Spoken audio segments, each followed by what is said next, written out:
Hello and welcome to AFcast. I am your host Malcolm, and today we will be talking about Marvel's Spider-Man. Now, first we're going to start off with the news. So for September 18th, we have Blind coming for PSVR, and September 21st, we have Xenoblade Chronicles 2 Torna the Golden Country DLC coming for Switch. And also, Nerdout has actually released a Marvel Spider-Man song, so you guys can check that out on their channel. And then Microsoft is going to start putting some actual time and energy into making the PC version of Halo 5 better. So that's cool and interesting. And then we also have Steam is now allowing any game now, unless it is illegal or, in quote, straight up trolling. So let's dive right into Marvel's Spider-Man. So first off, it's a PS4 exclusive. So if you don't have a PS4, you're not going to be able to play it. It hasn't been rated yet, but I'm guessing it's probably teen. And they are coming out with a new Game Plus mode soon here. So I don't know when that is, but it's coming up. And it's heavily story based. Even Insomniac said this, and a lot of people said this. And I really like that about this. It's also open world, and it has a level upgrade system, which means that when you level up, you'll be able to unlock some things, and you actually get to choose what that is. You have 3 skill branches. One is for like attacking and stuff. Another one is for defending. Another one is just about web slinging around New York. And the game actually has you located in the Spider-Man universe as an adult. And so the whole premise of it is struggling between both worlds. One is Peter Parker and another as his, costumed friend Spider-Man. And also JJJ retired. And if you don't know who J. Jonah Jameson is, then I don't even understand why you'd be interested in a Spider-Man game. But and then there's a police captain that helps you throughout the or actually you help her throughout the story. Her name is Yuri Watanabe, and you also get to play as Mary Jane and also Miles. So I'm gonna go into some pros and cons about the Spider-Man game. I was doing some research about other people's opinions and how other people saw the game and what their pros and cons were, stuff like that. And there were actually a lot of mixed opinions about the game, which was surprising because of how excited everybody was for the game. But when you dug in a little bit further, some people thought it was going to be terrible.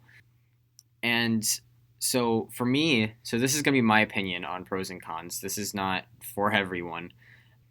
But pros for me is, well, you get to play as MJ and Miles. For me, that's super cool. A lot of people didn't like that you were taken away from Spider-Man throughout the story.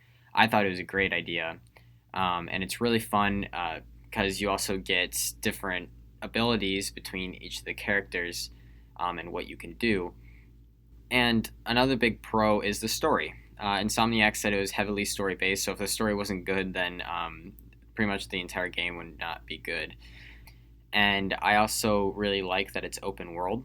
It's not fully, like, you don't get to go completely around New York City, which is kind of sad, but it is really sweet being able to swing through New York City and just see everything that's going on.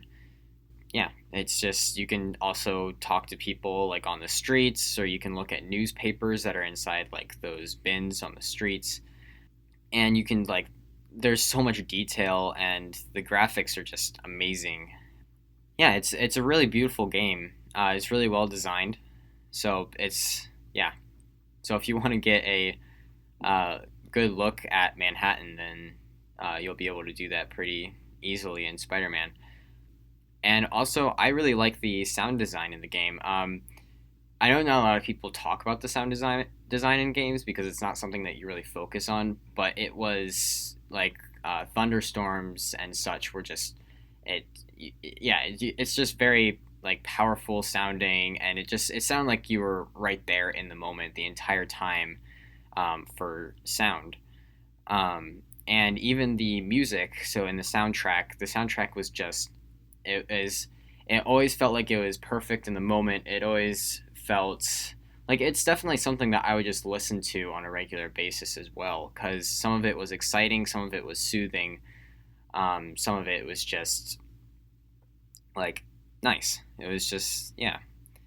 And also, I did really like the voice actors that played the characters. Sometimes the actors can not work, in my opinion, and so I feel like they got the perfect voice actors for everyone.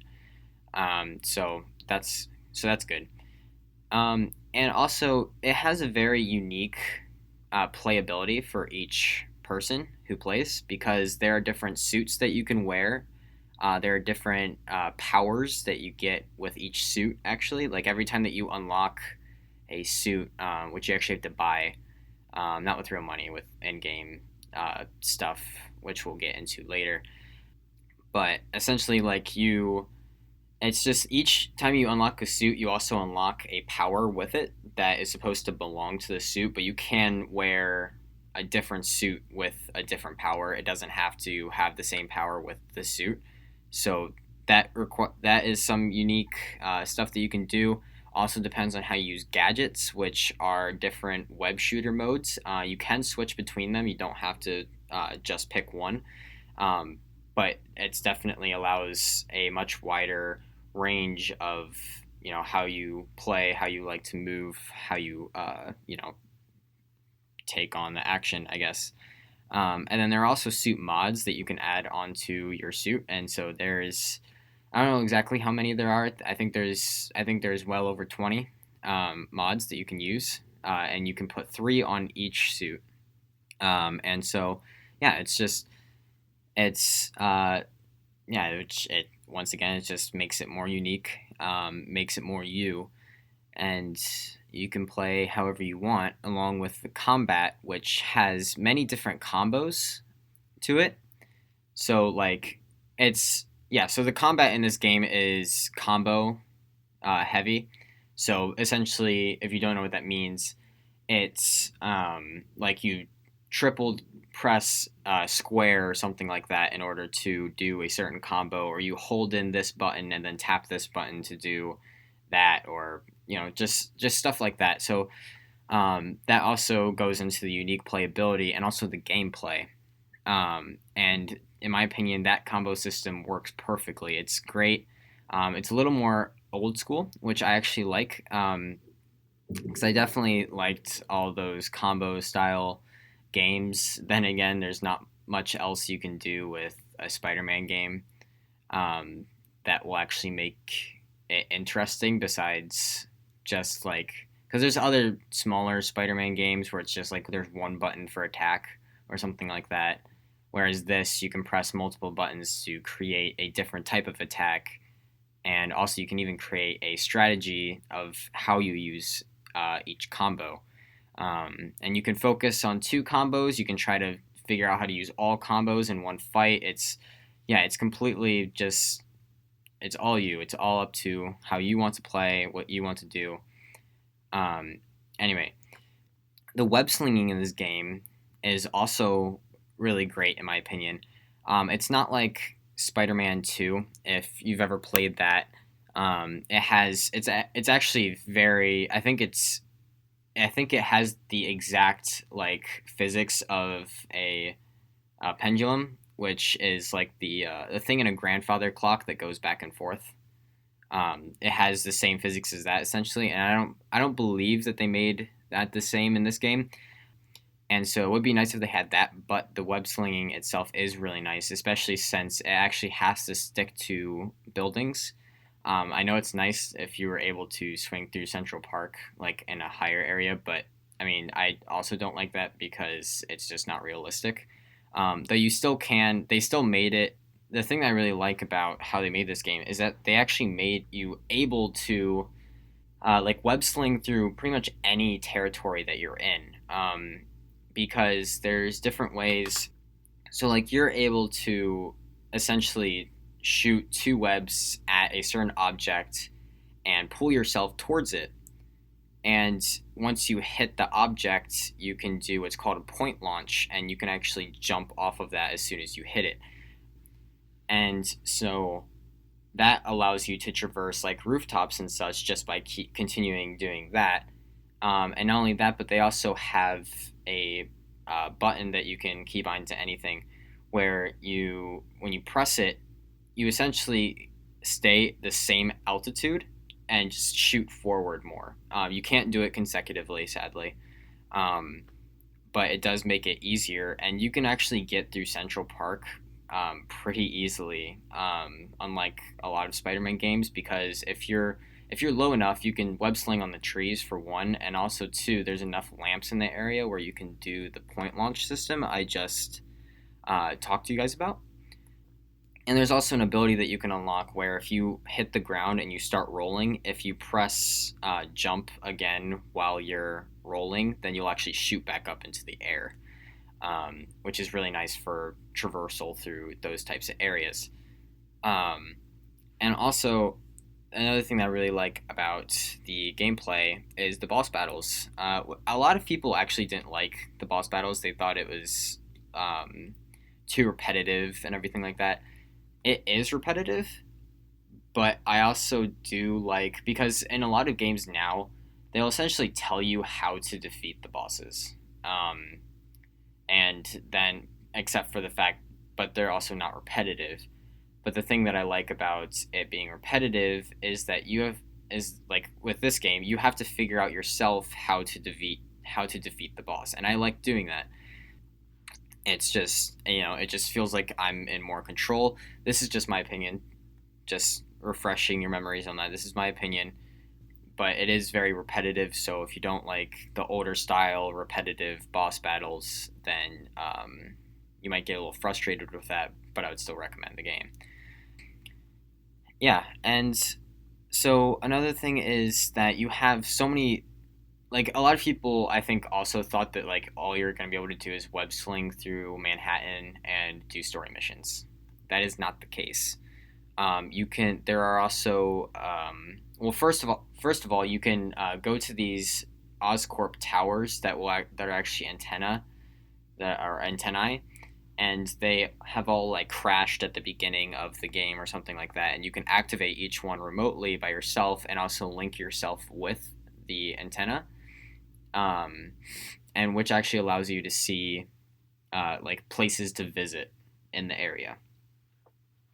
So there are side missions, and this can range anywhere from like helping homeless people to small time villains like Tombstone. And then you can also find your old high school backpacks throughout the map, which will actually give you a token, which is one of the things that you use to pay, like for your suits or your mods or your gadgets. Most of these are actually things like that, because there's also research stations, which gives you another token when you complete each one. Research stations are essentially stuff that Harry left behind when he went to Spain. So basically what you do, you go to the research station, you activate it, and there's a special thing that the research station monitors, and you always locate a problem in each of the research stations, except for the one, and then you go and you have to fix that problem. And so it's actually it sounds a bit boring, but it's actually really fun, because sometimes it's like pollution clouds, and so you have to like swing through the pollution clouds in order to pick up samples and figure out where it's coming from, and then you have to like web up where it's coming from, just stuff like that. So it is fun, because it doesn't sound fun when I first explain it, which is understandable. And so yeah, you get research tokens for that, which you can also use as payment. Some things require certain tokens, so like sometimes it'll require like two backpack tokens and a research token, whereas some might just require backpack tokens. And then there's also places to visit that is a Black Cat stakeout. So there's a bunch of those scattered all around, and essentially the idea that you're given is that once you've found all the stakeouts, then you can capture the Black Cat. So yeah, at each stakeout you go and you get on a camera and you have to locate a like plushy looking cat. that's just like sitting in a doorway or a hatch or something. Um, and yeah, those are really fun to do. Those don't actually give you any tokens, but yeah. And then there's also camera places that you can go to, and you can basically revisit your old life with taking pictures. So you visit essentially landmarks, and they're located all throughout the map. And then eventually, you can actually unlock a mod for your suit that will locate hidden camera spots, but you have to be near them in order for it to show you on the map. And so yeah, so there's 50 of each, and those are it's really fun to find the hidden ones once you've completed the game. And then there's also Taskmaster challenges, and if you don't know who the Taskmaster is, he essentially sets up these challenges for heroes to do. Like this is in the comics. He sets up challenges for heroes to do, and what he does, he monitors them, and usually they're not choices. Usually it's like stuff like a woman falling off of being shoved off a building or something like that, and you have to go save her. But essentially, he watches you, and then he can copy your moves exactly. And so what these are his Taskmaster challenges that you can find throughout, and you actually end up having to fight him. So that's it gets interesting. And then there's also bases. Oh yeah, Taskmaster challenges do have tokens that you use to buy stuff. And then there's also bases in the game. So essentially, what the bases are, there's just different locations. Like at the beginning of the game, at the very first thing that you do is take down Wilson Fisk, and so after he's gone, there are remnants of bases throughout the map that you have to go to and essentially take down. And as you go on through the game, more of these will appear because of different events that happen. So different factions is what I'll call it, make different types of bases, and you get tokens for that you can use to buy stuff, along with crimes that will randomly appear on a regular basis around the province that you are in. And yes, there are provinces. There's like Central Park. There's Hell's Kitchen. There's the business or not financial district, Chinatown, stuff like that. And yeah, so you go through, and while you're going through those districts, a crime will show up randomly, and there's so many different crimes that you can do. New one, same thing with the bases. New ones will appear based on events that happen in the future, and so you get to go do those crimes, and if you complete the crime, then you get a crime token. And so crime tokens are actually the only ones that are, infinite. Some things like Taskmaster challenges and bases actually have different things in them. Like for Taskmaster challenges, there's 3 tiers, and so the first tier you get 1 token, the second tier you get 2 tokens, and the third tier you get 3 tokens. So if you complete all 3 tiers, then you get six tokens in total. And for the bases, there are 2 objectives that you can complete when you go against the bases. And if you complete all 3, if you complete both the base and both the objectives, then you get 3 total. So one base token for each objective, and then 1 for the actual base itself. And another thing that I like about the game is that they actually have references to previous Spider-Man games and also movies. So you have Noir and 2099 from Shattered Dimensions. And then there's also the Iron Suit and also a Stark suit from the Marvel Cinematic Universe. And so you get to use those as costumes, and they obviously come with their own abilities as well. And after you complete the main story, you are able to change the weather system and also like what the weather is outside, and also whether it's day or night. And so I really like that because I don't even know, I never change it, but I do like the fact that that exists. I do know that a lot of people were frustrated that there wasn't a dynamic weather system, but then they came out with it, so they were happy. So yeah. Um, and for cons, for some reason, there was a bunch of people, not a bunch of people, there were a few people who were frustrated that there weren't loop de loops. So I'm just going to add that as a con for people who think that's a con. I don't know.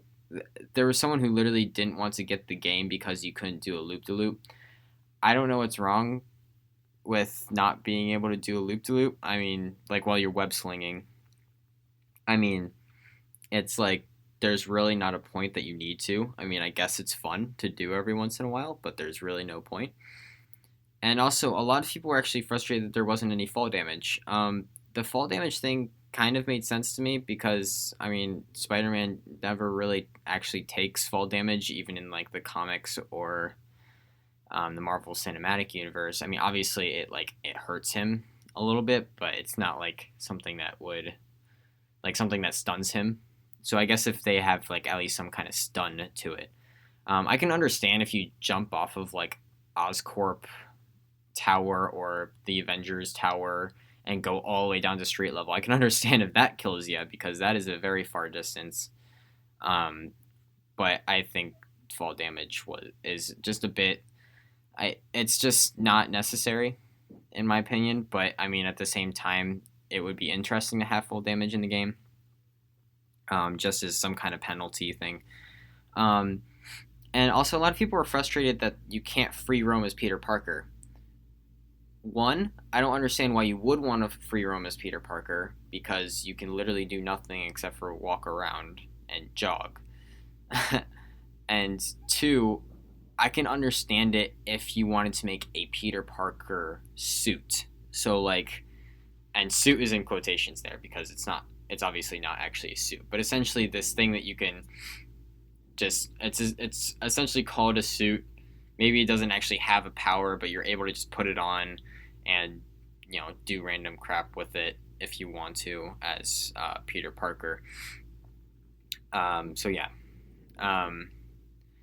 and so for stuff that's more in my cons list, I I mentioned this earlier, but it doesn't have the correct physics for web slinging. I mean, it's not like highest on my priority, but it would be nice to have the correct physics for web slinging, like Spider-Man 2, because it was. It's I don't know. It's a nice feel having the actual physics in the game being more realistic. Because if you guys know me at all at this point, I do like more realistic when stuff is more realistic. Yeah, and also I am mad that we do not have access to the rest of New York. New York City, that is. Obviously not the state. That would be terrible. Uh, but like yeah, it's just like I feel like in most Spider-Man games, like most of the good Spider-Man games, there's some kind of bridge fight scene. I mean, like yeah, and I want to have one of those bridge fight scenes. That would be nice. But yeah, um, and I'm also kind of sad that there's no Venom. I mean, obviously, it's not required for every single Spider-Man game, but I am a bit disappointed that there wasn't a Venom. Um, so yeah, and then so if you wanted to play Spider-Man because you thought that there was Venom, there's not Venom at all. There's Electro, there's Rhino, there's Vulture, there's Doc Ock. Um, I'm trying to remember. There's Mr. Negative. Trying to figure out which ones I haven't listed yet. And then there's also I forgot who the one sound guy was that essentially makes sound vibrations with his arms or with whatever machinery he uses. Yeah, it's just very. Oh, there's also Scorpion. That's the last one I was trying to remember. So yeah, there are a lot of people that you get to fight against, and it's fun being able to fight against them. And so yeah, I also, but the one thing that I am sad about that is that you don't actually get to put them in jail in the first place. You do get to fight them at some point in the story, but you actually don't get to actually like fight against them when like because usually in the Spider-Man games it's you in high school and all of a sudden you have this backstory of Rhino, like becoming who he is, and just start destroying stuff. And you have to figure out how to take him down and put him in jail. And sadly, you don't actually get to do that. You just get to fight him, like at some point during the. I'm not trying to like give spoilers away. So yeah. And also sometimes combat can be a bit frustrating in the game, at least in my opinion, because as a agile hero, you're supposed to be able to do quick time dodges and stuff like that. So you're supposed to be able to like, because your spider sense, like you can see your character, it'll have like the spider sense. You can see like lines going out of his head, like it is in the comics, and it shows that you need to perform a dodge move, and so like you'll do that. And sometimes there's just little stuff, like sometimes you'll do you'll dodge something, but then like two people might be coming at you and you needed to dodge both of them, so you dodge the one, but then one of the other people, like you don't even see their feet move, you just see them like glide across the ground towards you and then still hit you. And so that can be a bit frustrating, along with the fact that if you do start getting pummeled, I mean, you will go quick. So, yeah. So be careful with that. You definitely want to play it strategically. But that can also mean that it can get frustrating. And so if you're not good with quick time events, then don't do it. Don't play the game, or else it'll be really frustrating for you, and you'll be disappointed.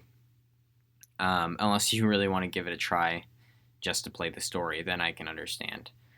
And also, it doesn't have very good replayability. I mean, it does have like almost 10 accounts 10 files that you can make a new account on. But like you can't really redo anything in Manhattan. All you can really do is swing around and do crimes that will randomly pop up. That's about it. So it doesn't have the best replayability in the world, like at all. So once you completely finish the game, I found it pretty boring. And also, you don't know anything about the past, because Insomniac said that they were basing their game mostly on the comics, like the original comics, that is. And you really don't know anything else.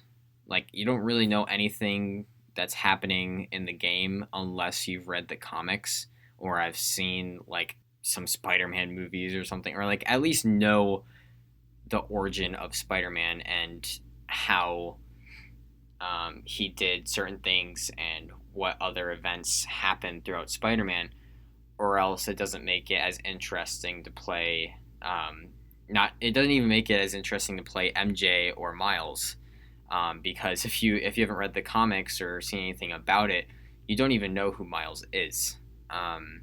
Those are my pros and cons about the game. You can determine based off of what I said. If you guys want to get the game, I would highly recommend the game. It's probably one of my favorites for this year so far. And also, I definitely think that Insomniac is hoping to do, and Insomniac is the company who made the game, by the way, if anyone's confused. I really hope that what I believe is true is actually true, because they left some pretty heavy cliffhangers at the end of the game, and so I truly believe that they are making a Spider-Man 2, and so I would really like a Spider-Man 2, and I hope you guys would too, for anybody who has played this. So yeah, game on.